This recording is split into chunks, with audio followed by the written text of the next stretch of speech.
چی خیل با $100 بیزنس کنیم؟ ما چند مدت است که در خیتای هستیم.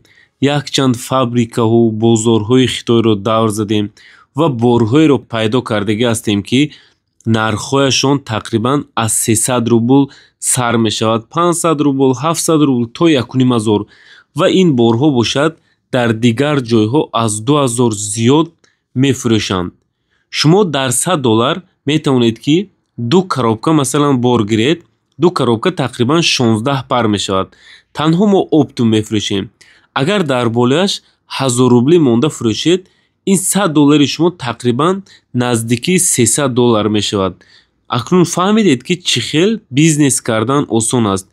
این بارهای ارزان رو شما از تلگرام کانال ما می توانید پیدا کنید که سیلکش رو در پایان ویدیو و در کامنتار میگذارم. اینچنین برای معلومات بیشتر به این رقم ها می توانید مراجعت کنید.